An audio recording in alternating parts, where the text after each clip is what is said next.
Bom dia, tudo bem com você? Eu sou Wellington Calazans e este é o programa Duplo Expresso, que começa a partir de agora, programa de muita informação, que começa todos os dias às 6 da manhã e eu apresento com Rômulus Maia, que daqui a pouquinho chega para participar dessa transmissão. Eu desejo um ótimo dia para você, onde quer que esteja, como a Lia Ribeiro, que chegou cedão. Eu desejo um bom dia para todo mundo que chega e começa a compartilhar. A Beth Garcia chegou também. Niobe Cunha, bom dia, Niobe. Daqui a pouquinho, Niobe vai estar aqui com a gente comentando política. Camila Govedice é a nossa produtora, que desde cedo já está trabalhando com a gente aqui, testando tudo. Nils Ivar, bom dia. Bom dia para você, Gilberto Rufino. Para a Adonise Meirelles também, que acorda super cedo todos os dias e está aqui com a gente. Bom dia para todo mundo. Olha lá, Niobe está assinando como Duplo Expresso, mas é ela que está falando lá, Saravá, com certeza. Olha a Dri Bezerra aí, tá vendo? Dri Bezerra, mulher do milhão do Rômulus. Paula Cristina, Thaís Santos, bom dia para todo mundo. Érica Soares Leal. Daqui a pouco o Rômulus chega e aí a gente vai poder iniciar o programa com a presença do Rômulus. A Cicleide Cassiano. O programa de hoje tem Niobe Cunha, como eu falei há pouco. O programa de hoje também tem o embaixador Samuel Pinheiro Guimarães. É um programa muito interessante também. A gente vai falar muito sobre política, para variar, né? Um pouco. E eu estou esperando o Rômulo chegar para começar uma conversa engraçada, que ele mandou uma notícia para mim muito interessante sobre o Facebook, né? Uma coisa que a gente já falou aqui em outubro. Não sei se vocês recordam, que eu falei aqui que o Facebook estaria com os dias contados por causa de uma nova plataforma que está surgindo, que ela não vai ter servidor, exatamente para evitar essa ingerência de grandes corporações naquilo que você deve gostar, naquilo que você deve ler, naquilo que você pode ou não publicar. O que estão tentando hoje dar um carimbo de fake news, né? Quando não é interessante para eles, vai ser chamado de fake news. Então, o Rômulus vem daqui a pouquinho com essas informações.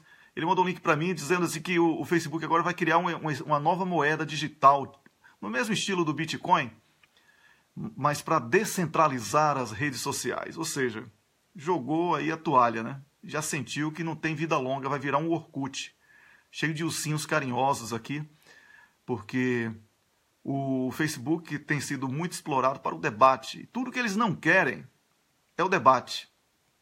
Tudo que eles querem é que você fique discutindo se Luciano Huck é candidato ou se não é, como se Luciano Huck fosse alguma coisa que prestasse.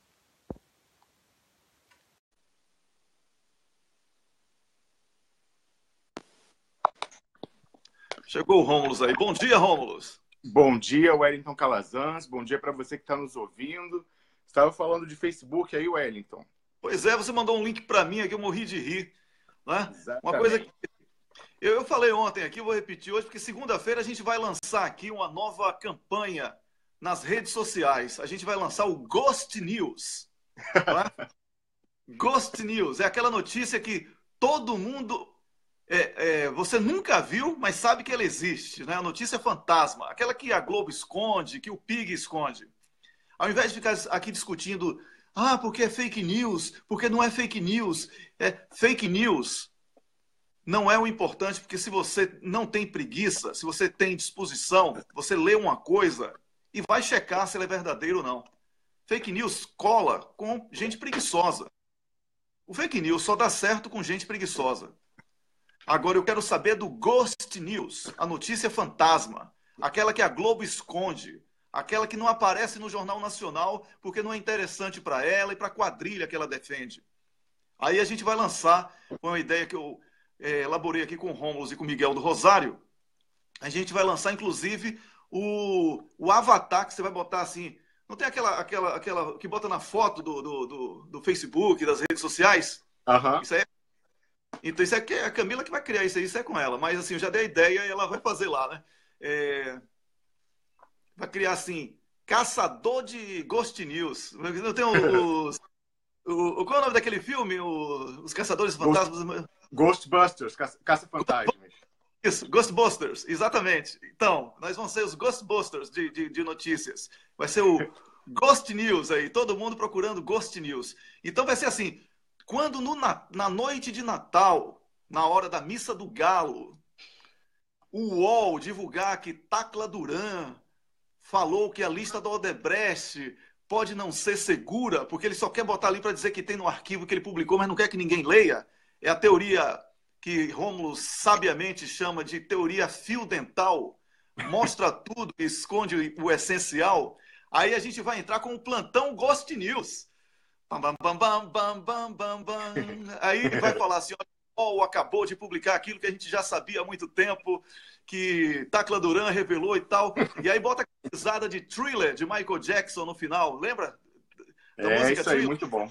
Com certeza. Então, a ideia inicial é essa aí. Mas o povo vai construindo com a gente aí essa ideia, porque é uma ideia para entrar em rede, não é ideia para ter dono. Tem que nascer de alguém. Essa ideia nasceu da gente aqui, com o Miguel do Rosário e tal. Uma coisa que tem sido bem discutida entre nós. E a gente vai pedir o apoio dos outros blogueiros e todo mundo aí que tem grupos grandes e tal, para a gente difundir essa ideia, para a gente dar o drible da vaca no Facebook e nesses babacas que ficam aí. Eu vou fazer um curso de fake news. Você vai saber o que é fake news. Se você pode ou se você não. Qual é, rapaz? Eu quero a liberdade de expressão. Bolsonaro, de tanto falar merda, caiu nesse descrédito que está aí. Certo? Então deixa o cara falar. Não é censurando. Se eu censurar quem quer que seja, aí, meu irmão, eu vou estar fazendo o jogo deles. É a mesma coisa de brigar, ou de vibrar, perdão, vibrar quando um juiz não permite que a Brasil lá seja ministra de Temer. Isso aí é a interferência, a ingerência da justiça na política. Eu não posso vibrar com isso. Porque hoje é com ela, amanhã vai ser com outro Lula, como foi com Lula quando Dilma queria que ele fosse ministro. Não é verdade? Então a gente tem que ter sensibilidade para as sutilezas. As sutilezas, elas são as coisas mais perigosas que existem na comunicação. Elas são as pegadinhas. As pessoas mordem a isca com muita facilidade. E é muito importante você ficar atento. Então, ao invés de ficar falando de fake news, a gente vai lançar aqui a universidade. Vamos fazer um curso do que é Ghost News, não é? Com o carimbo, com o aval aqui das universidades suecas, suíças, porque fica na moda, fica tudo chique para esse povo que adora lamber botas, não é? Então a gente faz uma grife assim de uma universidade daqui da Suécia. Eu pego o Pedro aqui, que vai ser nosso comentarista aqui do blog, e com o Edgar, que são do Instituto Real de Tecnologia da Suécia, para falar o que, pô, já pensou? Que peso, que coisa interessante, não é? O Marcelo, que vai ser o cientista, vai ser nosso comentarista aqui também, Antônio Ponce de Leon, todo mundo cientista do Karolinska, do Prêmio Nobel, aqui conversando com a gente. E aí, a gente vai dizer o que é Ghost News. Poxa, os caras são cientistas lá da Suécia e da Suíça, então isso é bom. Ora, minha gente, bom é se expressar e expressar coisas boas. Ontem eu ouvi a melhor coisa. Aí Niobe está falando que eu estou animado. Vou dizer porque é que eu estou animado. Estava ontem cansado, dor de cabeça e tal. E aí já quase 11 e pouca da noite daqui, mas tendo que ler para preparar o programa, para fazer as coisas, olhando a página do programa, lendo notícias, essas coisas, você sabe como é uma rotina, né, Romulo? Vou passar a palavra para você, relaxa aí, tá? O monólogo agora, se aguente. Aí acorda minha filha, né, 6 aninhos de idade, assim, acordou assustada lá, teve sei lá o que foi, aí veio para perto de mim, assim, no sofá, e falou assim, papai, eu vou estar muito feliz amanhã se eu não brincar, porque ela não brincou ontem com o tablet, né, aqueles joguinhos que eles ficam assim brincando. Eu vou ficar muito feliz amanhã se eu não brincar com tablet de novo. Eu disse, por que você está falando isso? Ela, não, porque eu gosto mais de ler do que de ficar assistindo ou brincando de joguinho. Então, como é que eu não vou estar feliz com a notícia dessa, né, Rômulus? É ler. Lógico. Ler não é? É o segredo do sucesso, claro. é ler. Então, vai, Rômulus. Wellington, você estava falando do link que eu te mandei hoje cedo. Obviamente, como você estava falando, a gente para preparar para o programa, a gente dá uma lida no noticiário. E aí eu vi lá no 247, do nosso parceiro Leonardo Atushi, uma notícia de que o dono do Facebook, o Mark Zuckerberg, estuda criptomoedas, como o Bitcoin, para descentralizar as redes. Então, assim, o Mark Zuckerberg, Wellington, já está passando o recibo público daquilo que você antecipou aqui, quando? 3 meses atrás, há muito tempo. Pois é, outubro, que você conversando com os hackers ativistas, né, que tem junto e vira hacktivistas, né, hacktivists em inglês, conversando com você, eles já tinham antecipado, falaram, olha só, Facebook está com prazo de validade vencendo, eles já sabem disso. Vem aí essa plataforma do Bitcoin centralizado, usando Linux, que é descentralizada, então não tem um servidor único lá que dê para derrubar, não vai ter censura, porque não vai ter controle de conteúdo, como eles exercem. Então, isso é questão de tempo. Vai abrigar vídeo, host, então não vai ficar mais dependendo desse monopólio do Facebook e do Google via YouTube. E você falou isso, que é uma coisa que é para esse ano. É para esse ano, mais tardar, né, uns 6 meses e tal. Lá para o meio do ano, exatamente quando a gente estiver na eleição brasileira, já vai estar em plena marcha. E aí você veja, o pessoal... Aí a gente viu, Wellington, desde que você trouxe essa informação aí desse submundo dos hackers, eu passei a prestar atenção, a grande imprensa no Brasil, mas no mundo inteiro, só fala mal do Bitcoin desde então. É uma notícia atrás da outra, só pauta negativa. Se fizesse aquele manchetômetro lá do nosso amigo João Férez, ia ver. Bitcoin, de repente, virou a besta, virou o cão danado. Só dizendo que é uma bolha que vai explodir, não sei o que e tal. Quando você vê uma concertação entre toda a mídia, né, dos países centrais, na Europa Ocidental e dos Estados Unidos, e replicado, né, pelos repetidores locais nos países periféricos, você, já fica com a pulga atrás da orelha. A gente já sabedor dessa informação, a gente viu, não, é isso, eles já estão tentando diminuir a velocidade do avanço dessas plataformas. E aí agora, a onda antes era dizer que era bolha e que ia acabar o negócio de criptomoeda, bancos centrais de países europeus dizendo que vão tentar proibir, Coreia do Sul tentar proibir o Bitcoin e tal. E aí agora, eles meio que já jogaram a toalha até publicamente. Em vez de ficar falando mal, o Mark Zuckerberg quer criar a dele, quer criar a criptomoeda dele. Ué, mas se é bolha, se não é uma coisa fadada ao fracasso, por que o Mark Zuckerberg quer criar a criptomoeda dele? É porque ele sabe que ferrou, que está já com o prazo de validade vencendo. Então, a gente vê aí mais uma vez algo que as suas fontes aí passaram para você meses atrás. Agora a gente vê o todo-poderoso Mark Zuckerberg, dos homens mais ricos do mundo, passando o recibo publicamente do dano que essa plataforma que dá suporte ao Bitcoin vai causar ao negócio dele, acabando com seu monopólio. Não é, Wellington? É isso aí, eu quero mandar um abraço aqui para o Chico Zé, nosso grande Chico Zé que está assistindo. Bonjour, Chico Zé, que gosta de escrever em francês, o bonjour dele. Gasta o francês dele todo com esse bonjour. Aí acaba, ele fala bonjour, acabou o francês dele todo. Tô brincando. Daqui a pouco ele vai pegar o Google e vai lançar uma frase bem grande para dizer que foi ele que escreveu, tá? Aí aquele francês vem todo torto, né? Com o Google, que troca o adjetivo pelo substantivo. Pois é, um ótimo dia para você. Teve alguém que perguntou aí a data do meu aniversário? É 6 de junho, é o Dia Nacional da Suécia, é feriado aqui. Então... Olha, predestinado, né? Já era lá no destino que você tinha que morar aí. Olha, o interessante é que passou a ser feriado no ano que eu mudei para cá. Olha só. Que coisa. Rapaz. Então, um ótimo dia. Você vai entrando em contato aí com o nosso primeiro comentarista do dia, que é o embaixador Samuel Pinheiro Guimarães, enquanto eu vou conversando aqui com o público. Né? O papo aqui tá bom, a gente está falando muito sobre uma coisa que a gente usa diariamente, que são essas novas tecnologias. E é muito interessante isso, essa notícia. Ok. Bom dia, embaixador Samuel Pinheiro Guimarães.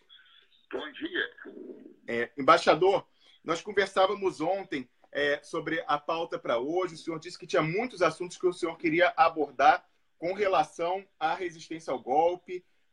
Qual o primeiro assunto, embaixador, que o senhor gostaria de falar hoje para quem está nos assistindo logo cedo às 6h14 da manhã?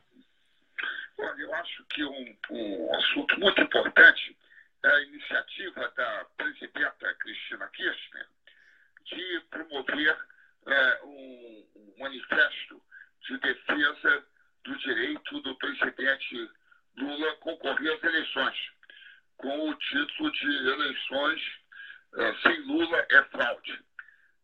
Eu acho isso uma iniciativa muito importante e eu acredito que se ela vier a congregar diferentes lideranças da América Latina, da Europa, da Ásia, etc., ela terá um impacto muito importante na opinião pública no Brasil, né?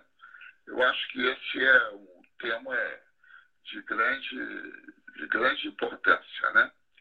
E que eu espero que venha a receber assinaturas de muitas lideranças dos diferentes países, né? Certo. Embaixador, até o momento, esse manifesto, tem mais de um manifesto, mas esse manifesto já tem mais de 150 mil assinaturas, mas entre os ex-chefes de Estado que já assinaram, nós temos, além do que o senhor mencionou, a ex-presidente da Argentina, Cristina Kirchner, nós temos também o Pepe Mujica, o Rafael Correa do Equador e o Ernesto Samper da Colômbia. E outros estão em via de assinar também. E Evo Morales também, acredito? Também. Pois é. Então, isso é muito importante, né? A assinatura dessas lideranças, né?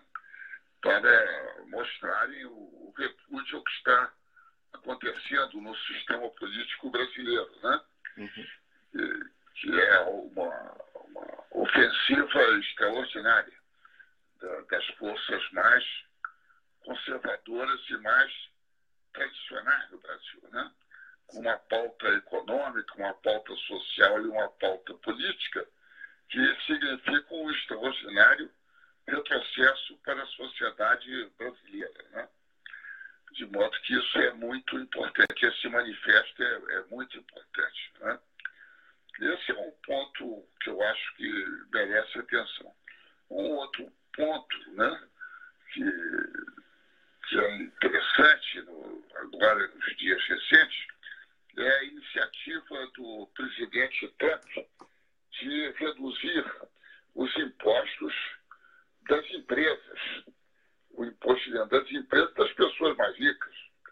Isso terá um efeito no Brasil porque vai ser a justificativa para este governo reduzir os impostos das empresas e das pessoas mais ricas, que já se beneficiam de um número importante de isenções de impostos, né?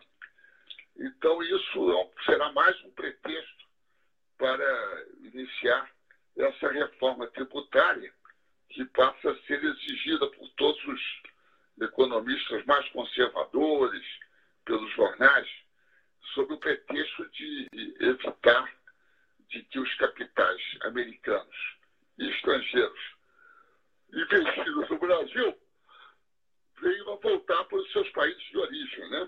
Correto. Isso é importante porque até o momento eles não tinham iniciado a reforma tributária.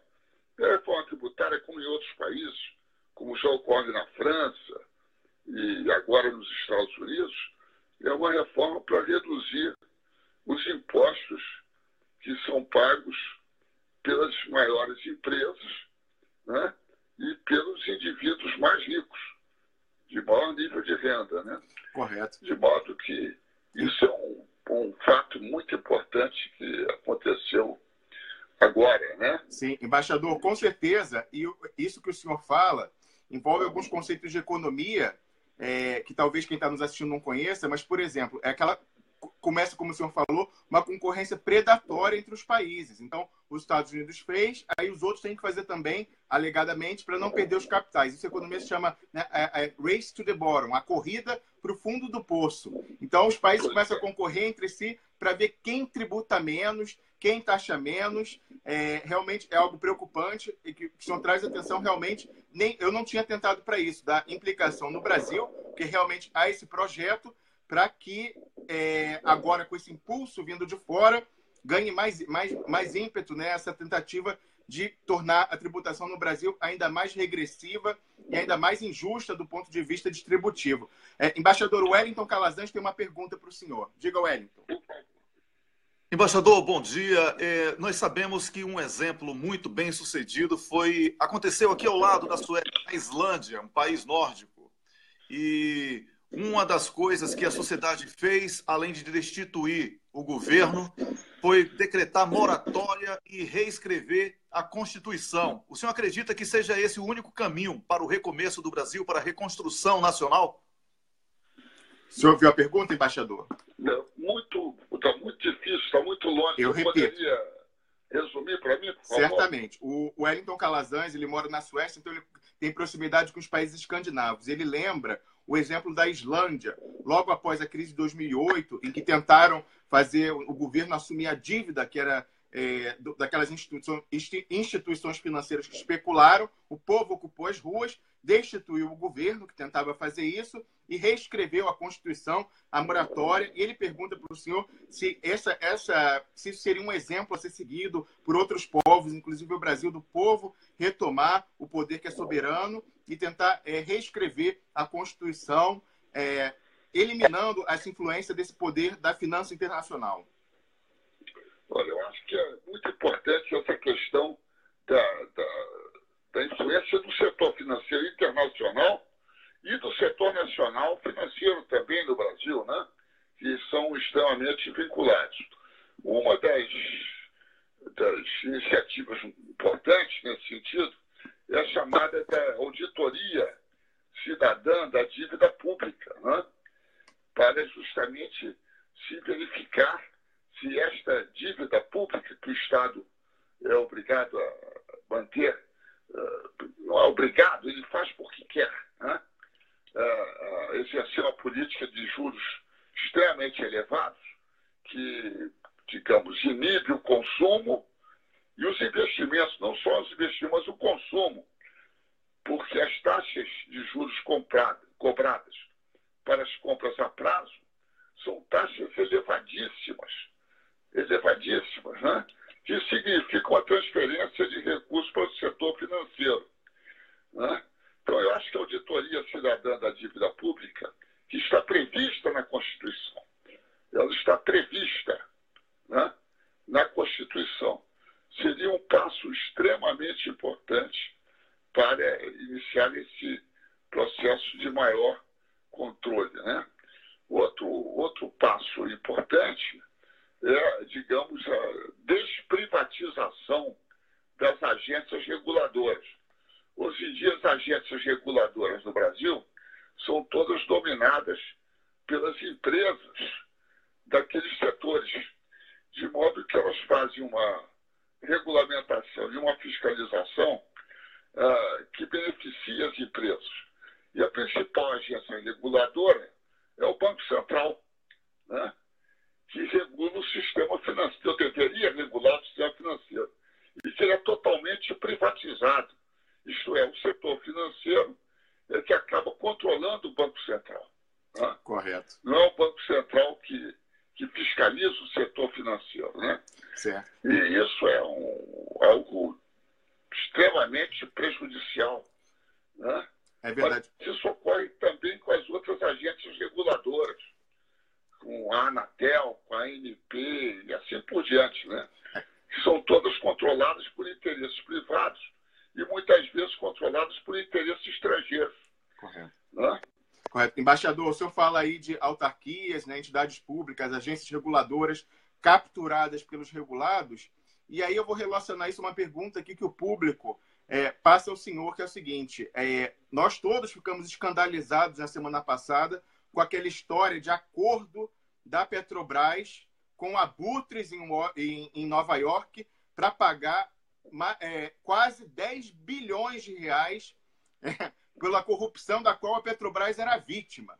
E aí, embaixador, eu logo que vi essa notícia, e aí eu queria até perguntar para o senhor, como um diplomata destacado de carreira, eu tenho a minha especialização em Direito Internacional, e eu falei o seguinte: esse acordo ele está cobrindo um valor do que se chama nos Estados Unidos de danos punitivos, que não existem na legislação brasileira. Então, se houvesse uma sentença da Justiça Americana, se houvesse, em vez de acordo, uma condenação para o pagamento de danos punitivos, isso, como ofende a soberania nacional e a ordem pública brasileira, de acordo lá com a lei de introdução às normas do direito brasileiro, a antiga lei de introdução ao Código Civil, no artigo 17, isso não seria homologado e executado no Brasil. Então, por isso que eles fizeram um acordo, para não ter que passar pela homologação e pagar direto. Então, eu queria perguntar ao senhor, embaixador, a sua opinião sobre esse escândalo da semana passada, que foi esse acordo entre essa direção golpista, né, da Petrobras, que ocupa a empresa e provoca o desmonte dela, para pagar quase 10 bilhões de reais a fundos abutres americanos que sequer eram acionistas da empresa no momento em que houve a alegada corrupção. Veja, essa questão é uma questão extremamente importante e ela nos remete ao passado, quando no governo Fernando Henrique resolveram colocar ações da Petrobras no mercado americano. Isso, naturalmente, era o início do processo de privatização da Petrobras. Né? E isso, no momento em que as ações da Petrobras tinham se reduzido e havia as primeiras manobras, deveria ter sido o momento para a reaquisição dessas ações pela Petrobras no mercado americano, há muito tempo atrás. Né? Agora, o que nós estamos vendo é mais uma sequência do processo de destruição total da Petrobras, que é um objetivo da política econômica externa americana, desde o momento em que se falou na criação da Petrobras. Desde aquele momento, as grandes petroleiras internacionais que forneciam combustível ao Brasil, né, elas que diziam que no Brasil não havia petróleo, elas sempre foram, apesar de não haver petróleo no Brasil, elas sempre foram contra a acreditação da Petrobras. Né? E digamos, isso é algo que essa luta contra a Petrobras, ela vem se desenvolvendo desde antes de 1954, né? E agora atingiu o seu ponto máximo, que é a ocupação da Petrobras por um grupo de indivíduos que está decidido a destruí-la, né?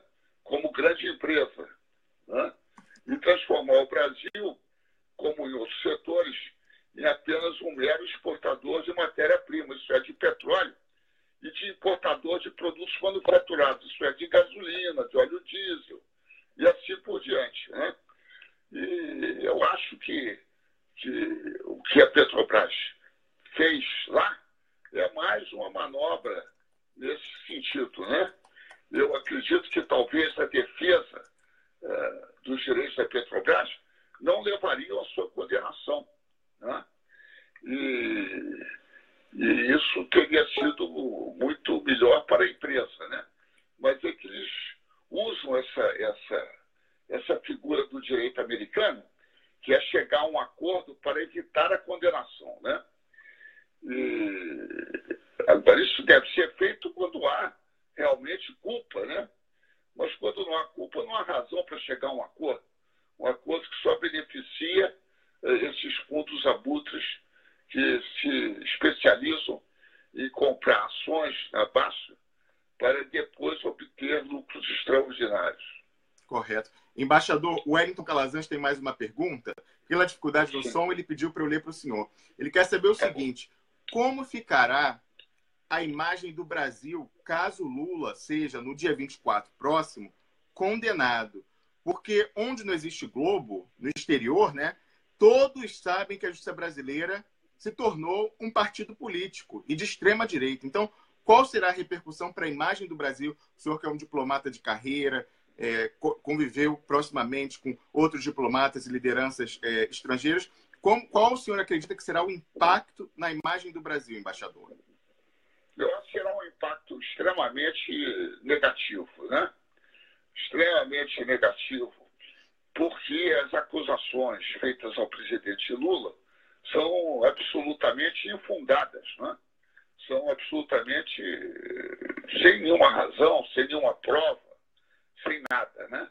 Então nós vamos ter agora uma situação em que um juiz de primeira instância, um juiz, né, condena o presidente Lula sem nenhuma prova e depois 3 desembargadores, notoriamente de posição política conservadora, né, podem vir a condená-lo em segunda instância e tornar o maior político brasileiro inelegível, né? Quer dizer, 4 indivíduos, né, podem tirar o direito de voto de 100 milhões de indivíduos, de 100 milhões de brasileiros. Né? É algo extraordinário que em todos os países será visto como um golpe, né? Será visto como um golpe, né? Por todas as pessoas que acompanham nesses países a situação brasileira. Como, aliás, já vem o que está ocorrendo no Brasil como o andamento de um golpe, né? Então, isso será muito prejudicial, porque causará para a imagem do Brasil, né, um prejuízo muito grande.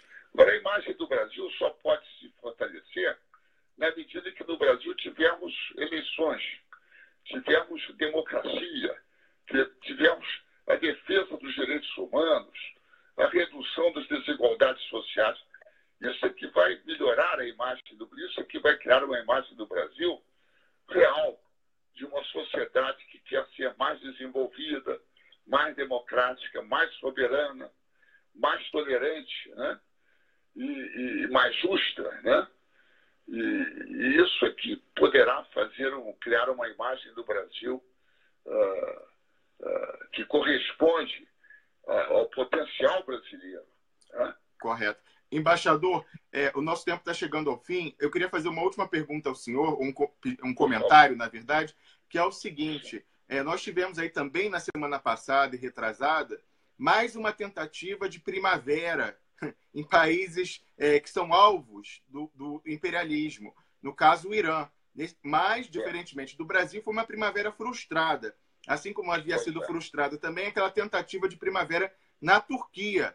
E que fez, inclusive, embaixador, a Turquia sair da esfera de influência americana, porque os americanos tentaram promover um golpe porque não confiavam no Erdogan, e passar para a esfera de influência russa. O senhor, qual é a sua visão sobre isso, embaixador? Porque o senhor foi ministro dos assuntos estratégicos e consta que o governo brasileiro, naquela época, de 2013, das manifestações, fora alertado pela inteligência russa de que haveria uma tentativa de desestabilização do regime. O que o senhor acha dessas tentativas de primavera e quais seriam os cuidados que, no futuro, um próximo governo popular e nacionalista deveria tomar para evitar esse tipo de ingerência externa coordenada no Brasil, embaixador Samuel Pênio Guimarães? Nós vivemos no sistema internacional hoje em dia um sistema imperial, né? Em que a potência imperial são os Estados Unidos, e que procura impor os seus objetivos políticos, econômicos, militares a todas as regiões do seu império, né?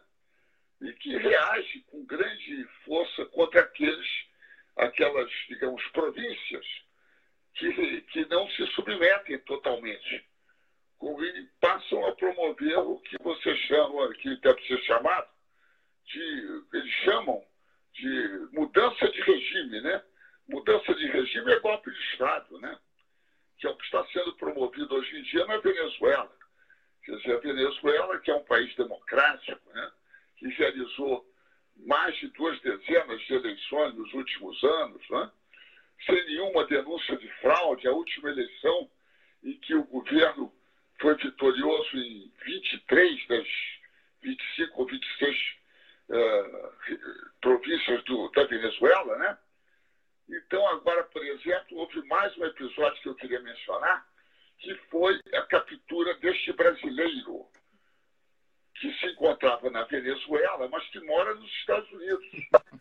Faz parte de uma ONG americana e que estava na Venezuela para distribuir alimentos, ajudar as crianças. É algo muito estranho, né? Naturalmente, para gerar mais um evento, né? Para levar a criação dessa imagem da Venezuela como um regime ditatorial e que, portanto, poderia ser derrubado. O mesmo ocorre no Irã, né? Como ocorre em todos os países que não se submetem totalmente à política americana, né? Estão sujeitos a operações desse tipo por agências altamente especializadas americanas, né? Em processo de subversão, né? Com agentes que são muito bem preparados, né? Para estimular e fazer provocações, né? Então, isso foi o que aconteceu na tentativa que ocorreu na Turquia, que ocorreu que ocorreu agora no Irã, mas que ocorre permanentemente na Venezuela, né? E no Brasil também ocorreu, né? Naturalmente, é preciso que, como isso ocorre em geral através de fundações e ONGs, é preciso que haja um controle da sociedade sobre a atuação de ONGs financiadas do estrangeiro no país, né?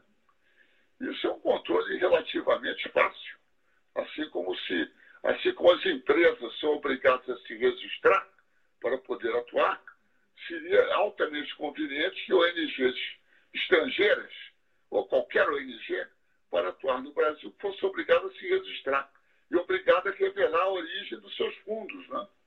Dos recursos que utilizam. Correto, embaixador, com certeza. Nós vemos que, por exemplo, o Vladimir Putin fez isso. Ele na Rússia, ONG para atuar tem que ser registrado. Para enorme irritação dos Estados Unidos. Correto. Embaixador, essas ONGs são instrumentos do Estado americano. Com certeza. Cada vez que tem um vazamento desses de Wikileaks, se torna mais claro. A gente vê que é um braço soft, mas não tão soft assim, dos interesses do Estado americano. Embaixador, eu queria agradecer imensamente a sua participação, trazendo eu que agradeço, essa reflexão importante aí para quem está nos ouvindo de manhã logo sobre essas circunstâncias internacionais, né, do que ocorre no Brasil, para a gente ver a figura completa. Então, aguardamos o senhor aqui na semana que vem, na quinta-feira, para mais um comentário, trazendo a reflexão logo cedo, às 6h15 da manhã. Muito obrigado, embaixador Samuel Pinheiro Guimarães. Para você, viu? Abraço, obrigado. Bom dia para o senhor. Até logo. Para nossos ouvintes. Tchau. Pois é, tivemos aqui o embaixador Samuel Pinheiro Guimarães, que é o nosso comentarista. Eu nem sei quando eu falo isso, que é o nosso comentarista. Opa, a Niobe está aqui ligando para a gente, né? Quando eu falo que o embaixador Samuel é o nosso comentarista, eu fico realmente emocionado. É um esforço para mim, porque eu que fiz a minha especialização em Direito Internacional, eu sou fã. Então, eu segurar o profissionalismo aqui para falar o nosso comentarista de política internacional, geopolítica, embaixador Samuel Pinheiro Guimarães, é um esforço todo dia. Pois é, então nós tivemos aí as sábias palavras do professor Samuel Pinheiro Guimarães. A gente vai conversar agora com a nossa comentarista de política das quintas-feiras, que é a Niobe Cunha. Bom dia, Niobe! Saravá, todo mundo! Que 2018 nos una a todos! É isso Saudade aí! Saudade de vocês! Saravá, falar em Saravá, hoje é o dia da lavagem do Senhor do Bonfim, lá em Salvador, capital da Bahia. Ontem conversamos aqui com a senadora Lídice da Mata e falamos um pouco sobre esse assunto, não é? Na Bahia, em Salvador, especialmente, todo mundo vestido de branco, é bonito pra caramba, assim, a festa é muito bonita, tá? A parte religiosa... É lindo e é muito forte, né? É uma cerimônia muito forte, que mobiliza muita gente, muita emoção, né?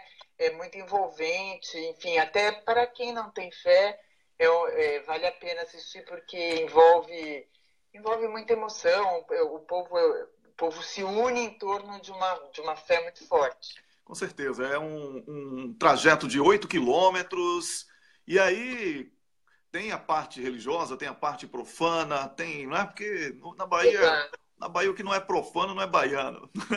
Exatamente. A Bahia é barroca, né? Gregório de Matos foi quem melhor descreveu e cunhou assim, a característica baiana, assim, porque o barroco, que o Brasil era praticamente só Bahia naquela época, de Gregório de Matos, e ele falava sobre o barroco com o estilo barroco com uma riqueza enorme.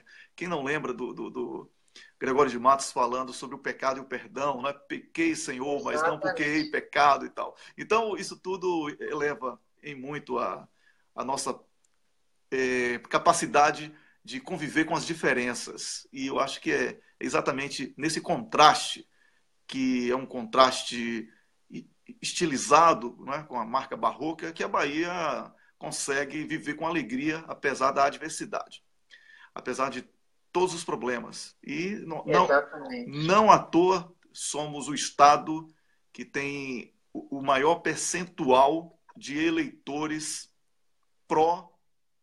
pró-progressistas, pró-socialismo, pró-Lula, pró-Brasil soberano, entendeu? E eu tenho orgulho de ter nascido lá. É isso. Rômulo está doido para falar. Tem que ter mesmo, tem que ter mesmo. Rômulo está doido para falar. Fala aí, Rômulo.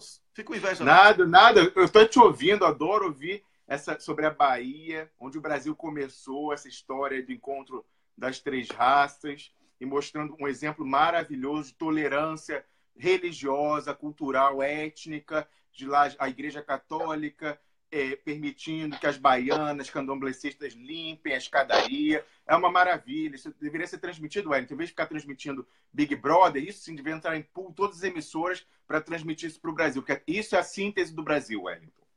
É isso aí. Agora vamos falar com a Niobe Cunha. Niobe, você vai falar hoje com a gente sobre as perspectivas na política para 2018.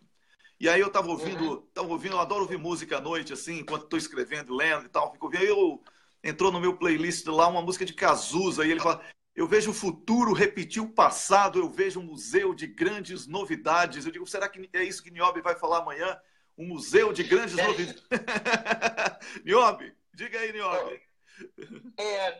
Wellington, é impossível falar sobre perspectivas sem falar do dia 24, né? Assim, tudo que envolve o desenrolar desse próximo ano tem a ver com o que vai acontecer no dia 24. E aí, quando eu pensei em falar sobre esse tema, eu fiquei pensando em fazer um exercício com as duas possibilidades, né? A possibilidade que a gente já sabe, né? Que é o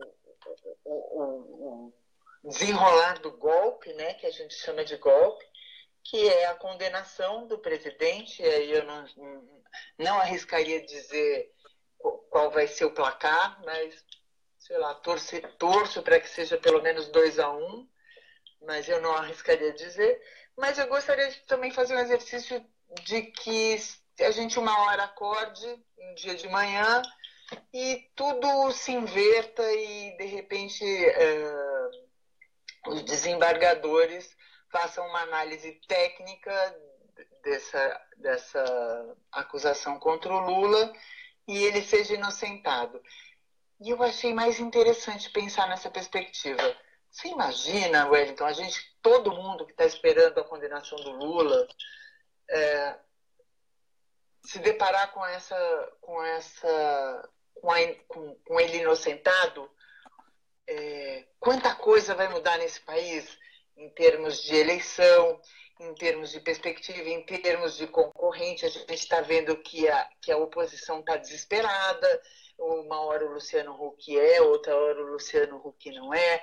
Uma hora eles fazem uma pesquisa com o Lula, outra hora pesquisa sem o Lula. Você imagina o que seria acordar e dar de cara com o Lula participando dessa corrida? Ia ser bem gostoso, né?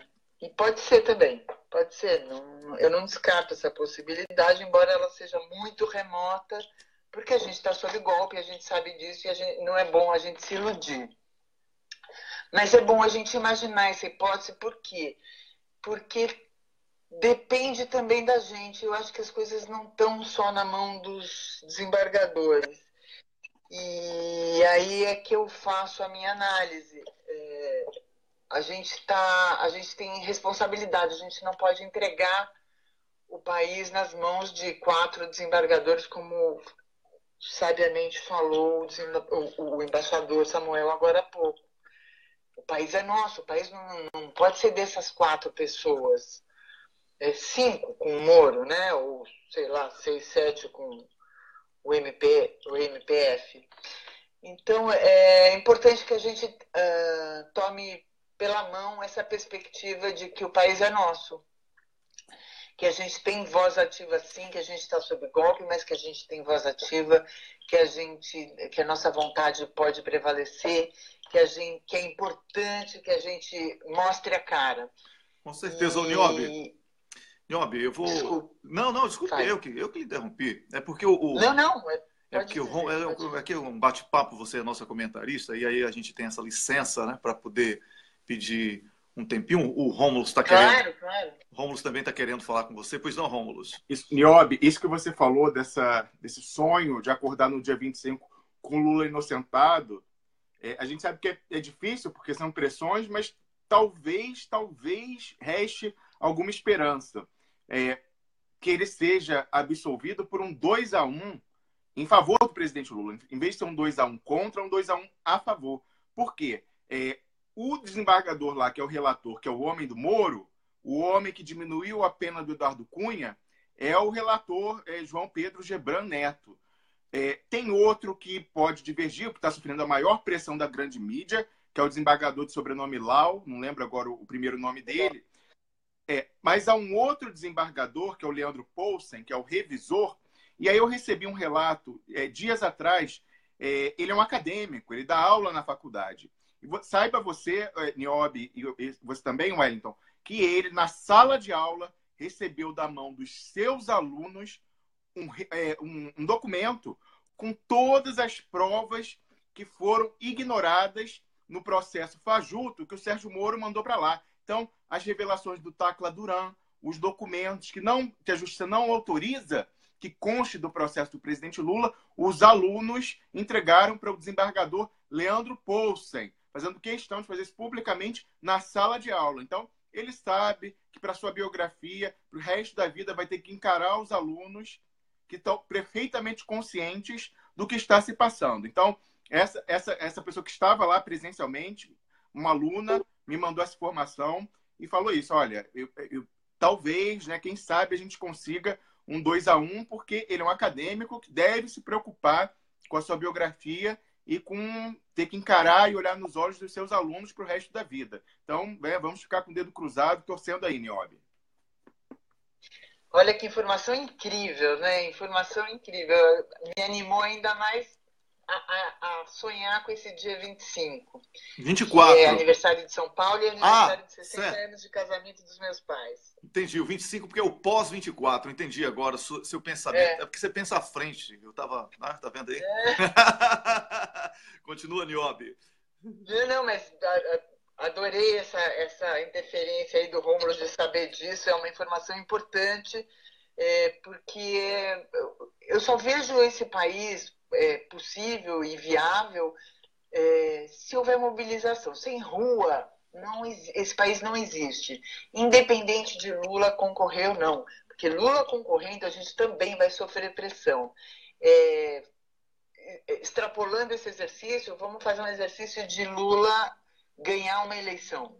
Ganhar a eleição em outubro, em primeiro turno, que seja. Como é que Lula vai assumir diante desse cenário de terra arrasada que a gente está vivendo, né? Então, o que vai ser preciso? E é nisso que eu só vejo a possibilidade da gente se unir mesmo. Eu vejo que a gente precisa muito dessa força da rua, de mostrar a cara do povo, do que o povo quer. As caravanas do Lula, que a imprensa ignorou, elas mostraram exatamente o que é a força do querer das pessoas.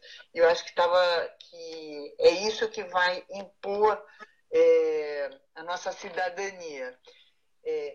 Caso esse meu sonho não acontecesse, qual a frustração de a gente ter saído às ruas e brigado por aquilo que é nosso direito? Acho que nenhuma. A frustração, na verdade, ela está sendo alimentada pelas ghost news, né? Eles estão alimentando que a gente se frustre ali na frente. O que eu estou querendo dizer é que é uma coisa que eu presenciei no processo do impeachment, golpe da presidenta Dilma, que é não se deixar abater. Seja qual for o resultado, eu acho que a gente tem que estar forte. E eu acho que é isso, o que eu estou vendo de perspectiva é isso. A gente precisa se alimentar de boas informações como essa que o Rômulo trouxe.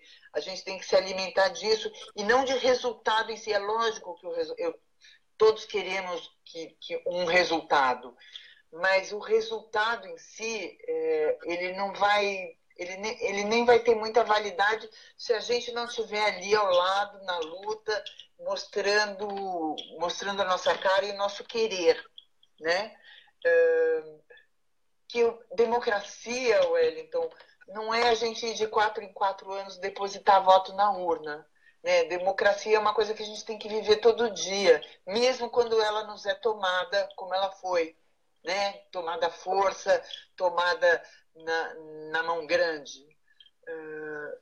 A gente não pode esperar a urna para exercer o nosso poder democrático. O nosso poder democrático é todo dia nas escolhas que a gente faz, daquilo que a gente lê, como que a gente lê os jornais ou assiste os telejornais, qual a nossa postura diante daquilo que a gente está ouvindo, onde que a gente vai buscar notícia e o que a gente faz, como é que a gente digere essas notícias.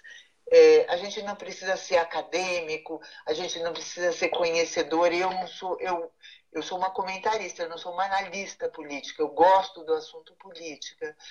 E aí eu vou buscar as coisas com as pessoas que eu vejo que tem conteúdo. E é isso que eu desejo como perspectiva para todo mundo. Maravilha. É mais um desejo do que uma perspectiva. Olha, Niobe, só para encerrar aí a sua participação, já vou lhe dar até uma notícia que vai ser, inclusive, um dos assuntos que eu vou conversar aqui com o Rômulus. Serão lançados, a partir de sábado, dia 13, comitês pela cidadania em todo o Brasil. Nos municípios, isso mesmo. Comitês, sim, certo? Contato, aquilo que eu falei aqui em vários programas. Porque Fernando Henrique Cardoso, que não entende de povo, mas ele tem mídia, né? E aí o que ele fala ganha repercussão, e a mídia que adora as baboseiras que ele fala, ou a mídia manda ele falar as baboseiras para que ele tenha, e ele se submete a isso, porque ele virou isso aí, não é? Um entulho. E ele fala, porque a classe média, nós devemos lutar pela classe média. Aí foi o PT todo. Aliás, todos os partidos progressistas mergulharam nessa bobagem de que tem que conquistar a classe média. E muita gente, inclusive, que estava no governo na época de Lula e Dilma, acreditando que realmente tinha sido formada uma classe média, confundiram dignidade, direito de comer, com luxo, confundiram consumo com cidadania. E aí deu no que deu. Não é? A primeira crise, crise inclusive forjada aí pelos empresários nacionais e internacionais, e que desestabilizaram Dilma no seu primeiro ano do segundo mandato, e essa crise fez com que toda a narrativa de que o Brasil estava no caos e etc. e tal, grudasse na cabeça das pessoas, e foi exatamente essa classe média que é igual a biruta de aeroporto, vai para onde o vento sopra, né? Que foi para as ruas, para a Avenida Paulista, criando aquilo que eu chamo de antarelos, que são as antas de amarelo. Mas esses comitês nascem para dialogar com o povo, o povão, aquele povo que o PSDB e a Globo considera massa fedorenta, certo? É esse povão que esses comitês nascem para isso. O diálogo com a sociedade, com quem precisa do Estado, porque o Estado não é uma empresa privada. O Estado é para não permitir que os seus cidadãos morram nas calçadas de frio, de fome e estejam aí abandonados. E são esses abandonados, relegados, que nós precisamos resgatar. E são essas pessoas que merecem dignidade e que merecem o nosso apoio. Porque elas não estão nessa situação porque elas não prestam, porque são preguiçosas, como esses canalhas tentam dizer. Elas estão nessa situação porque foram abandonadas pelo Estado. E nós precisamos resgatar a dignidade humana, precisamos resgatar a democracia participativa. Democracia sem povo é coisa da Rede Globo, não existe. Democracia é o povo no poder. É o poder que emana do povo. Então,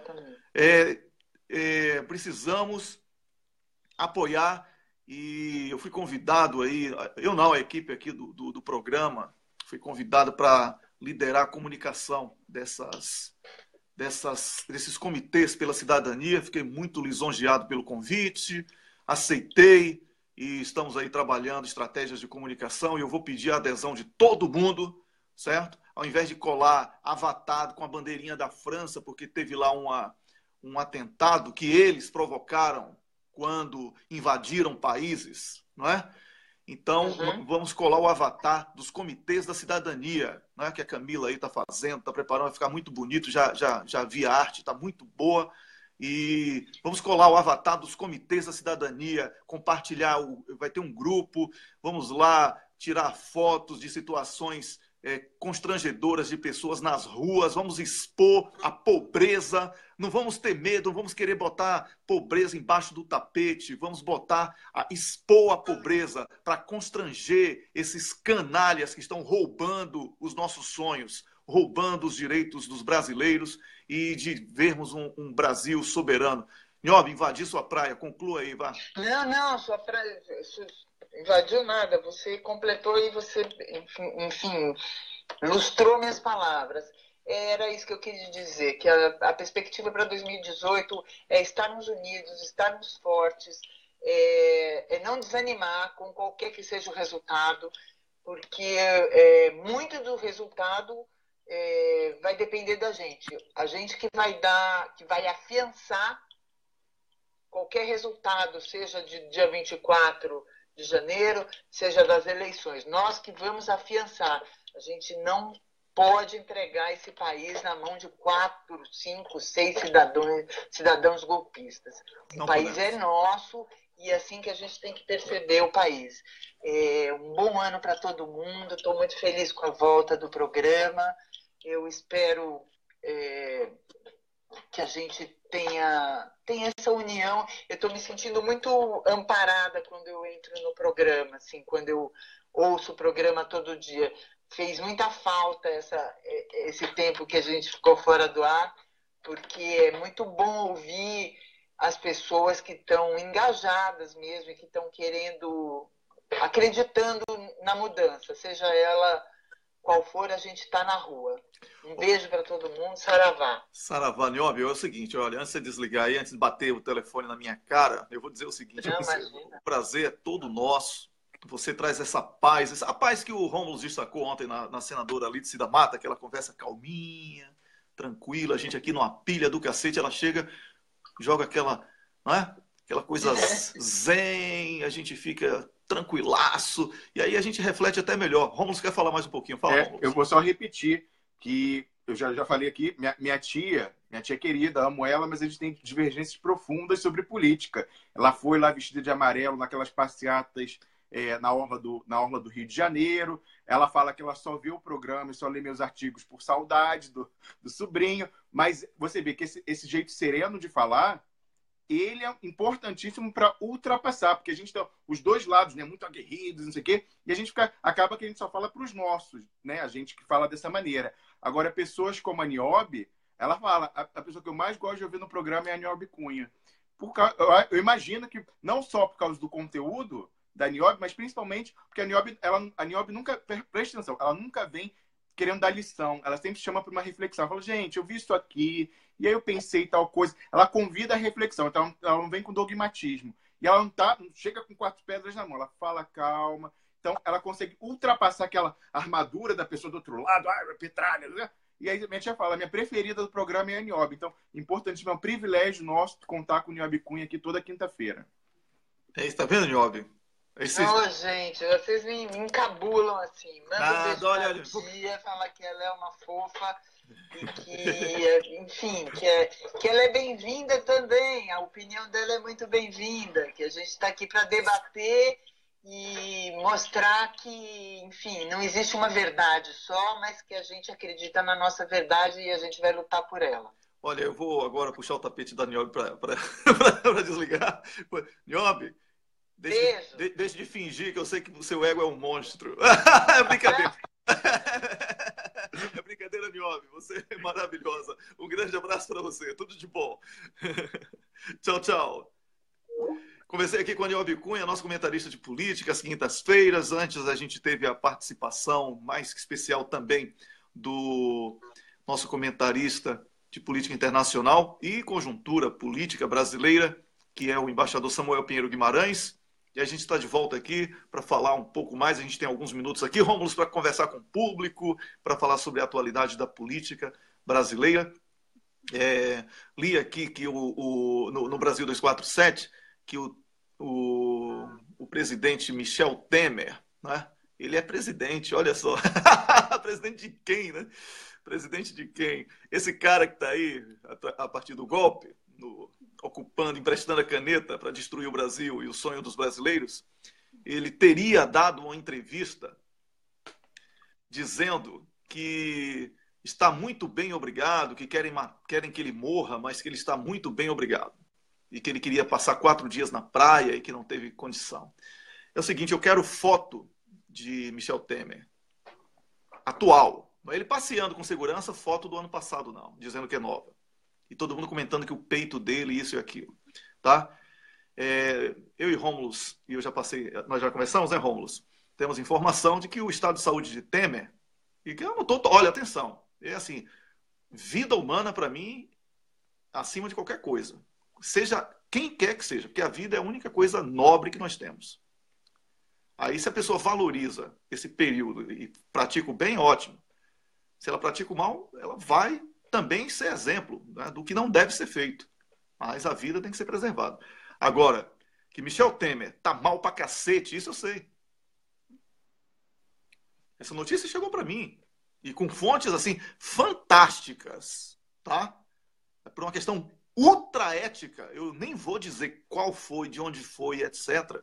Porque aí iria prejudicar realmente até os colegas da fonte. E eu não quero isso. Agora, Temer tá mal pra cacete. Tá mal. Inclusive, podem anunciar que ele bateu as botas no dia 24. Certo? Se você quer saber. E não vem aqui entrevistinha que a gente não viu, não tem vídeo, não tem foto dele se mexendo, não tem foto nova, dizendo isso e aquilo. Certo? Então, é bom pessoal aí das Forças Armadas parar com esse complexo de inferioridade, de que tem que ser guarda municipal e procurar saber quem é que está assinando por Temer. Tá bom? É importante isso. Rômulus. Wellington, você já tinha falado isso comigo há um tempo, essa preocupação de talvez usar essa questão de saúde do Michel Temer para mais um diversionismo contra o campo popular no dia 24. Eu queria reforçar aqui o que você disse. Eu não consigo, é estranho a mim, desejar o mal a ninguém, ainda mais na perspectiva individual. Para mim, quando o adversário político é neutralizado na política, para mim tá bom. Se vai ficar preso anos, se vai ser que, para mim, eu não costumo guardar sentimento ruim. Eu tenho certeza que todo mundo que está nos assistindo também não é assim. A gente vai ficar fazendo aquelas coisas ridículas, ridícula não, desumanas, quando, no caso da ex-primeira-dama Marisa Letícia, quando teve o acidente vascular cerebral, que o pessoal, médicos que fizeram juramento de Hipócrates, mandando daquele grupo de médicos lá no WhatsApp, pessoas que estavam trabalhando próximo a ela no hospital, mandando força AVC, tá? Não sei o quê. Então, isso é estranho a gente. Nós somos humanistas acima de tudo. Então, a neutralização política do adversário, para mim, eu tenho certeza que para você também, Wellington, e para quem está nos assistindo, é o que importa. Realmente, a gente quer ver vídeo, ele mostrando o Jornal do Dia, né, Wellington? Que nem se fazia para saber qual é a data, que o vídeo é novo, porque há essa informação de que o quadro de saúde, a gente tem até mais informação em relação ao que seria, a condição, mas a gente não vai falar, mas que seria realmente problemático, assim, quase muito, muito avançado. Então, é um alerta importante que você faz, Wellington. E eu também estava lendo, antes de entrar aqui no ar, o Brasil 247, nosso parceiro Leonardo Atush, e eu vi outra notícia relacionada ao Michel Temer que me preocupou. Eu espero que seja fake news. O 247 repercute uma matéria da Folha de São Paulo falando que o Michel Temer, depois de nova derrota lá naquele TRF no Rio de Janeiro, da segunda região, com relação à nomeação da Cristiane Brasil, estaria estudando não recorrer e desistir, e que haveria uma reunião com o pai dela, o Roberto Jefferson, presidente do PTB, para ver se ele não desiste e indica outra pessoa. Olha, eu queria dizer que eu espero que seja fake news. Olha, eu deploro o Michel Temer, eu deploro o golpe, eu deploro Roberto Jefferson e deploro a filha dele, Cristiane Brasil, que, além de tudo, comete fraudes trabalhistas e desrespeita direitos de pessoas que trabalham para ela. Mas o mais importante dessa questão é mais um avanço do judiciário sobre a política. A gente viu uma decisão de um juizeco que foi ratificada pelo vice-presidente do Tribunal Regional Tribunal Regional Federal da Segunda Região, Guilherme Couto, que vem a ser, por esses acasos da vida, foi meu professor de Direito Civil durante 5 anos, Wellington, do início ao fim da faculdade. E ontem, de novo, eles já apresentaram outro recurso lá, dessa vez já com participação da Advocacia Geral da União, e o novo desembargador também se recusou e disse que não há perigo, Wellington. O argumento deles é que a liminar do juizeco não tem que ser cassada porque não há o chamado curriculum in mora. Assim, ter que suspender isso agora não vai gerar nenhum dano futuro, porque isso não afeta a ordem pública. Ora, Wellington, nada afeta mais a ordem pública do que esses juízes desrespeitando a lei, os poderes constituídos e a Constituição. Eles pegam uma cláusula genérica, aberta da Constituição da moralidade pública e fazem o que quiserem. E aí a Folha de São Paulo, Wellington, publicou em editorial defendendo, se insurgindo contra essa intervenção do judiciário. E colocou, ora, esse artigo 37 da Constituição, ele também fala do princípio da eficiência na coisa pública. Já passo para você, Wellington. Então, a Folha se pergunta, então, se um juizeco qualquer considerar que uma medida econômica de um presidente não é eficiente, ele pode suspender liminarmente uma decisão do Estado, isso é claramente, se tem inconstitucionalidade nessa história, é o judiciário. E aí eu vou repetir, Wellington, mais uma vez. Eu fico muito entristecido quando eu vejo veículos da blogosfera e lideranças políticas repercutindo isso, assim como a direita repercutiu quando fizeram a mesma coisa com o presidente Lula. Um juizeco de Brasília impediu a sua posse. A verdadeira notícia nessa história é o judiciário tentando substituir a política. Não interessa que pode-se noticiar a questão da Cristiane Brasil, problema trabalhista, isso é notícia. Mas a notícia maior ainda é o novo avanço, agora corroborado pelo TRF da Segunda Região, lá no Rio de Janeiro. E só para te passar a palavra, Wellington, como eu disse, o vice-presidente do Tribunal Regional Federal da Segunda Região, que foi meu professor durante 5 anos na Faculdade de Direito, ser desembargador, o juiz é quase que o hobby, porque é um homem multimilionário e o grosso do dinheiro dele vem de um cursinho preparatório do qual ele é dono, o cursinho ênfase, para concurseiros. Então, ele está plenamente identificado com esse mercado, com esse nicho. Então, evidentemente, ele não poderia decidir de maneira diferente. Então, renovo aqui o meu apelo à blogosfera e às lideranças políticas que tratem do que realmente é escandaloso, mais escandaloso ainda nessa história, que é o fato de um juizeco suspender uma nomeação de um ministro pela pessoa que, indevidamente, mas que, de fato, ocupa a presidência, que vem a ser Michel Temer. Essa é a verdadeira história. E nós que fomos vítimas disso em 2016, não podemos agora aplaudir. É um contrassenso. E ainda mais, Wellington, há dias do julgamento do presidente Lula no Tribunal Regional Federal. A gente vai ficar legitimando esses concurseiros fazendo isso, os mesmos que estão tentando caçar o direito do povo brasileiro de votar no presidente Lula. Então, eu renovo meu apelo. Mesma coisa, Wellington, com relação à notícia do José Serra, da Odebrecht. Ninguém se pergunta o timing suspeitíssimo de vir essa notícia velha, se requentada. Eles querem legitimar, querem que nós que apoiamos o campo popular, que apoiamos o nacionalismo, em vez de ficarmos falando de TRF4, da fragilidade da sentença do Moro, pela disputa política, fiquemos falando de José Serra, de Odebrecht, de não sei o quê. Primeiro, eu quero ver as provas, a perícia. Nós vamos trazer aí a entrevista. Tem gente cobrando, desculpa, eu não tenho experiência de edição de vídeo. Eu vou ter que sentar um dia, ver minuto a minuto, para mandar para o Wellington, para ele alterar a voz, para cobrir a cara e fazer tudo assim. Eu não tenho experiência nisso. Desculpe se está demorando. Eu gostaria de poder fazer isso rápido. Mas vai vir, nós já estamos fazendo. Aguardem mais um pouco, por favor. Certamente será muito antes do dia 24, porque nós queremos que o julgamento se dê já com a completa desmoralização dessa parceria safada entre Odebrecht e Ministério Público. Mas é a mesma coisa. Os mesmos delatores que falam do PT são os que falam do José Serra. Falam, mas no caso dele teve a conta, que chegou, ok, tem a conta, mas tem que ter a prova ligando o desvio do negócio. Não adianta de boca, ele falou de boca, ele autorizou o pagamento da Odebrecht, e aí isso foi.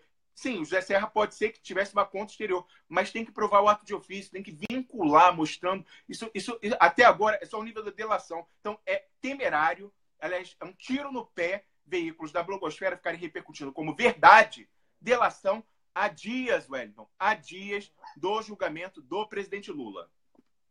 É isso aí, Rômulo. Eu quero falar também que quando a gente critica aqui o judiciário, quando a gente critica a imprensa, quando a gente critica alguns médicos, a gente está criticando aqueles que estão à frente nesse momento. Não é? Em uma pesquisa recentemente publicada, não me lembro qual instituto, 29% dos juízes, eles não aceitam ultrapassar o teto salarial. Então, eles merecem o nosso respeito. E são esses 29% que deveriam estar à frente da justiça. Tá? Existem médicos que doam a vida. Perdem Natal, Réveillon, se tiver uma emergência, porque eles querem salvar vidas. Eles dão a própria vida para salvar vidas. Esses médicos merecem o nosso respeito. Existem políticos que lutam pelo Brasil e pelo povo brasileiro. Esses políticos merecem o nosso respeito. Aqui não há generalização. Então, mas a gente também não vai ficar aqui desenhando toda hora, né? Porque senão a comunicação fica lenta e chata. Então algumas pessoas estão, não sei quem foi que ficou escrevendo aí, não generalize, não generalize. Ninguém está generalizando nada. A carapuça cai na cabeça do dono, tá? Porque eu falei aqui, essa coisa do politicamente correto tá um pé no saco. A gente conversa 2, 3 horas aqui defendendo a democracia, defendendo a igualdade, taxação dos ricos, soberania nacional, todos os valores que todo mundo que respeita o outro e se respeita e quer um Brasil melhor, concorda. Aí, na hora da despedida, eu falo aí, valeu, negada, um abraço, pronto, eu não presto porque eu sou racista, eu falei negada. E lá na Bahia, neguinho é uma expressão de carinho, de amor, não é?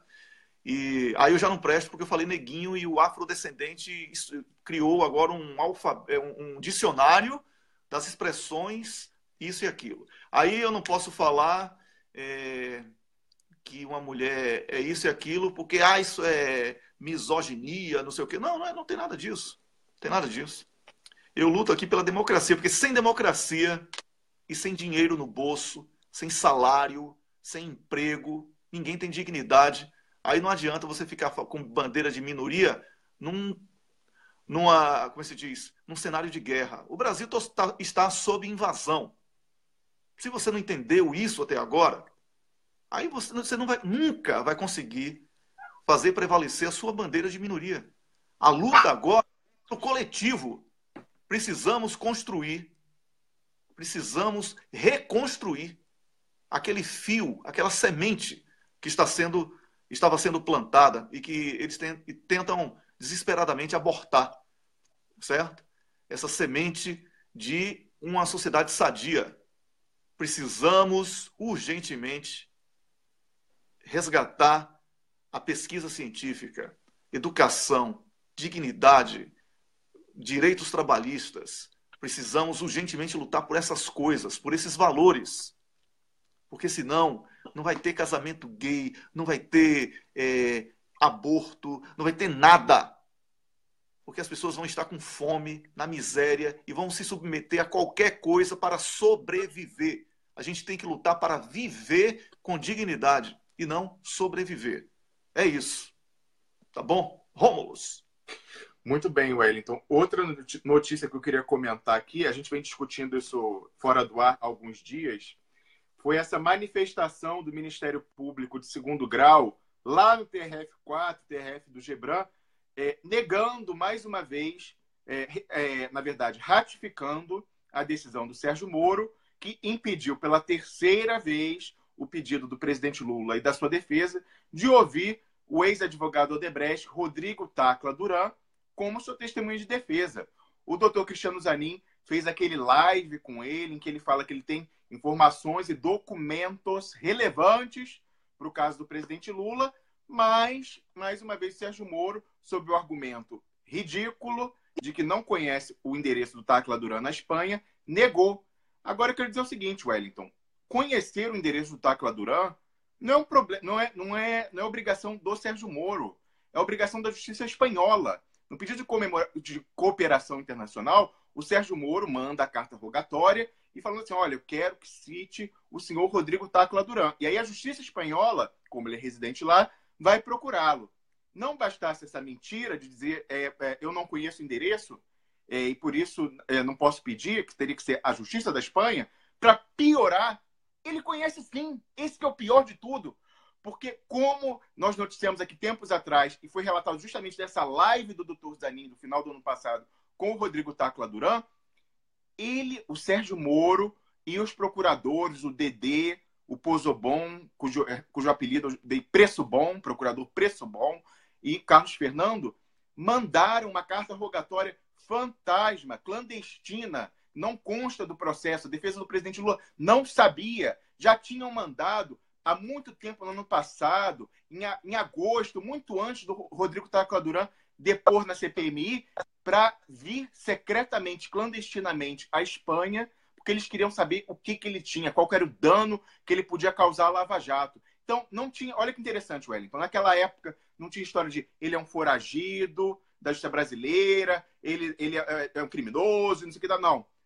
Antes do assunto entrar na mídia, a Mônica Bergamo dar na Folha, antes disso, eles tinham secretamente mandado essa carta rogatória fantasma para ir lá na Espanha ouvir. Mas aí, de lá para cá, o Rodrigo Tacla Duran entrou na mídia, o primeiro capítulo do livro dele vazou, todo mundo viu, falando todo o esquema lá da panelinha. Ele teve o seu depoimento tomado na Espanha pelos deputados Vadi Damuz e Paulo Pimenta, e aí depois, coroando tudo, teve a participação dele na CPMI. E aí eles falaram, bom, agora a gente não pode ir, porque se a gente for lá, aí a gente vai ter que realmente trazer para o processo brasileiro tudo o que ele fala. E aí vieram com essa história a posteriori, depois de que ele é um foragido, de que ele não tem prova. Ora, se ele é um foragido e não tem prova, por que os procuradores pediram ao juiz Sérgio Moro que mandasse uma carta rogatória que chegou na Espanha? E a Espanha deu, a justiça espanhola, que essa não está presa, o rabo preso com a Lava Jato,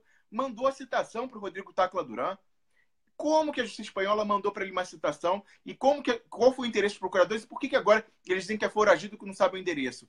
Antes dele entrar na mídia, não só ele sabia o endereço, como queriam ouvir para saber o que ele sabia, o que ele tinha contra eles. Então, eles foram pegos na mentira. E aí, o que é mais grave, esse Ministério Público, Wellington, ridículo, se manifestou agora para o Gebran, dizendo que não é para ouvir mesmo, lá no TRF4, não é para deixar ouvir o Tacla Duran, e falou, não só porque ele é um foragido, de novo, repetindo o argumento mentiroso, como dizendo que ele não apresentou provas. E aí, esse é o cúmulo do ridículo e do absurdo.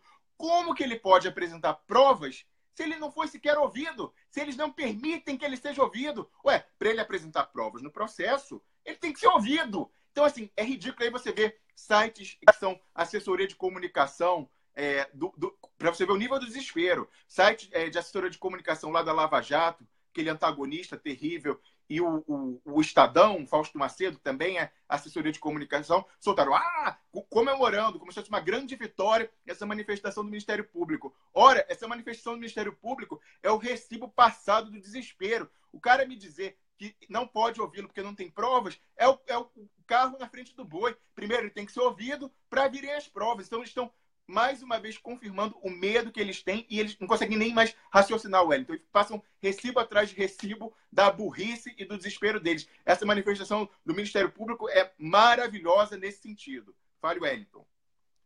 Eu só quero reforçar aqui essas palavras. Ontem a gente conversava sobre esse assunto logo depois do programa, quando o doutor Zanin enviou para mim aqui o parecer do Ministério Público Federal. E ele fez o seguinte comentário. Vou ler aqui o comentário do Dr. Zanin para mim na mensagem. Esse é o parecer do Ministério Público Federal de 2º grau, opinando para que seja rejeitado no TRF4 o pedido que fizemos em habeas corpus para ouvir o Tacla Duran. Ele diz que Tacla não apresentou provas. Como pode se ele sequer foi ouvido? Exatamente isso que você falou. Não é? Então, o doutor Zanin, que faz um trabalho de defesa fantástico, e aí eu quero fazer mais um comentário sobre isso. O trabalho do doutor Zanin e da equipe dele com a doutora Valesca e os demais advogados é um trabalho de defesa. Isso porque a gente, como falou aqui algumas vezes, tem que usar a justiça como a ata do golpe. A gente tem que mostrar que está seguindo as leis, que está utilizando os artifícios legais, para que fique registrado. Agora, não só registrado, como que eles assinem também. Tem que mostrar que eles estão no golpe. Exatamente. Isso é uma prova. Registrada, carimbada, avaliada, rotulada, como diria Raul Seixas. Né? Então, agora, o político e o militante político não pode fazer da defesa do doutor Zanin uma estratégia de política e comunicação. Atenção. A estratégia política é povo na rua. Por isso que temos que lotar Porto Alegre, pressionar mesmo nas redes sociais, onde quer que seja, porque esses juízes não podem pegar um absurdo de um juizeco como Sérgio Moro, de um triplex que não é de Lula. Primeiro era a corrupção da Petrobras, depois já não é mais. Se já não é mais, nem tinha que ser nas mãos de Moro, porque Lula não mora no Paraná. Então, está tudo errado nisso aí. Essa justiça canalha que está aí, quer dizer, essa justiça que está aí. Eu não estou falando, de novo, né, que os juristas e todas as pessoas da justiça são canalhas. Muito pelo contrário, estou aqui elogiando o trabalho dos advogados de defesa. Existem pessoas boas em todos os lugares. E são essas pessoas que nós devemos atrair para a nossa luta. Povo na rua. Temos que lotar Porto Alegre. Temos que mostrar que não vamos aceitar que uma empresa corrupta, envolvida em escândalo internacional, como a Globo, que os donos não podem sair da fronteira, porque senão o Interpol pega, eles possam dizer o que é que um juiz vai ter que fazer. Aí, meu irmão, já é esculhambação geral da República. Nós precisamos mudar isso e é sob pressão. Temos que mostrar que o poder emana do povo e por ele deve ser exercido. Então, vou traduzir, porque as pessoas não entendem muito essa palavra emana. Não é? Então, o poder sai, brota, não é? Se manifesta do povo. E por este povo que manifesta esse poder, é que este poder deve ser exercido. Então, vamos empoderar o povo, o que o PSDB e a Globo consideram massa fedorenta, a massa da mandioca, né? A mão que amassa comida, esculpe, modela e castiga a massa dos homens normais. Lembra dessa letra? É isso que eles tentam fazer, do povo uma massa, a massa da mandioca. Amassando a massa, a mão que amassa a comida. É isso que eles querem. Não é? Essa música lindíssima, cantada pelo Raimundo Sodré. Então, eu quero dizer a você que o trabalho de defesa, da defesa de Lula, ele busca o respeito às leis e à Constituição. Agora, essa justiça que está aí é porca. Sérgio Moro é porco.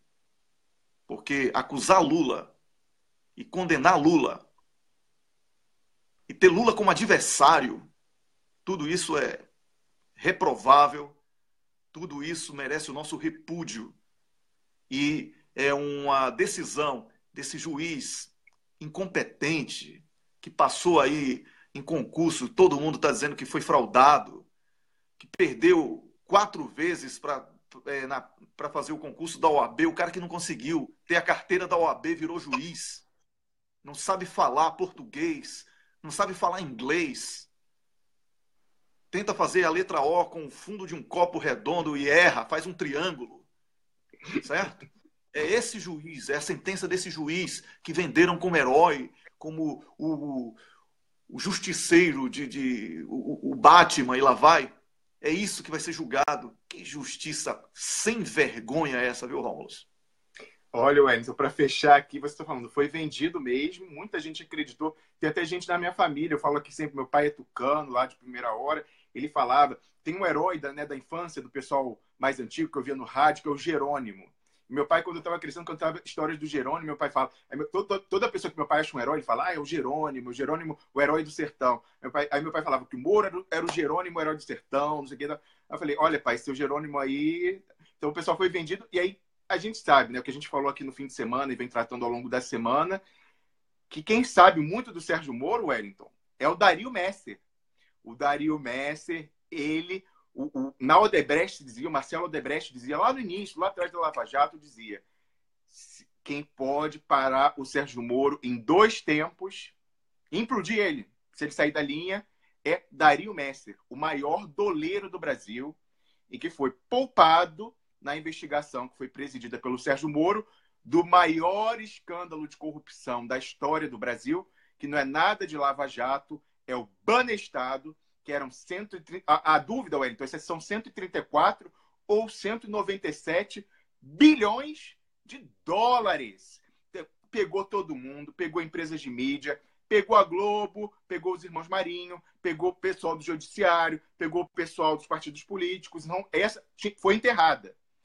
E lá consta, a sua fonte da inteligência falou para você, uma fonte seguríssima, que para viabilizar o enterro, os operadores do enterro receberam para repartir entre todo mundo que foi envolvido no enterro. Então teve enterro na CPI, teve enterro no Judiciário, no Ministério Público, na Polícia Federal, na mídia, enterro na mídia, porque não saía nada de Banestado, receberam 0,8% disso aí. Isso dá mais de $1 bilhão para repartir. E aí, eu pergunto ao Marcelo Odebrecht, agora que ele está solto, falar por que ele dizia que o Dario Messer podia implodir o Sérgio Moro. E para fechar, Wellington, eu quero dizer o seguinte, com mais algumas dezenas de milhares de leituras, esse post já é o 3º mais lido do meu blog, aquele que diz Sérgio Moro e Dario Messer, o doleiro, o elo perdido e explosivo entre a Lava Jato e o Banestado. Esse artigo, com mais algumas dezenas de milhares de leituras, ele passa do 3º mais lido de todos os tempos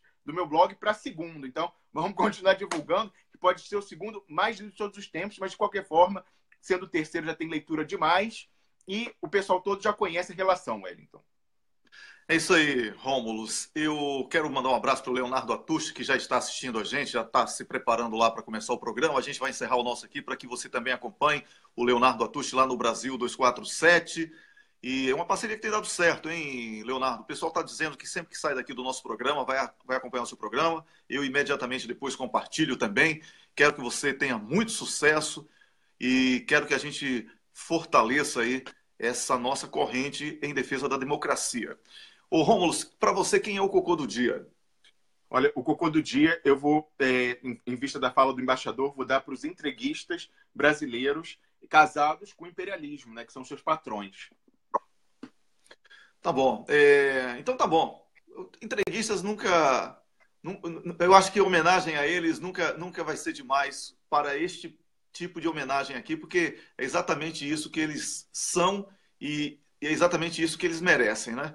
Eles são o cocô de todos os dias. Esses entreguistas que estão aí tentando transformar o Brasil na colônia dos Estados Unidos da América. Então vamos lá, os entreguistas. O que eu fazia no banheiro que eu me sinto feliz?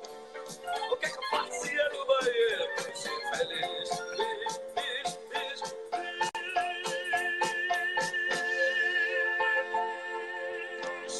Os entreguistas Pedro Parente, Temer e sua quadrilha, Rede Globo e o PIG como um todo, descem agora. Termina aqui o programa Duplo Expresso, o seu programa de informação às 6 da manhã até às 7h29. Vamos chamar assim, porque às 7h30 agora começa o Leonardo Atushi no Brasil 247. Recomendamos que você faça isso. Tivemos hoje o embaixador Samuel Pinheiro Guimarães e também a nossa comentarista de política às quintas-feiras, que é a Niobe Cunha. O Rômulus Maia está na Suíça. Eu sou o Wellington Calazans, falando ao vivo a partir da Suécia. Amanhã, às 6 da manhã, voltaremos com mais um programa. Amanhã tem o Dr. Rubens com a gente falando sobre justiça e sobre outros assuntos importantes. Obrigado a você pela companhia. Continuem compartilhando, curtindo as páginas que compartilham e fortalecendo aí o nosso trabalho. Um grande abraço e até amanhã. Bom dia.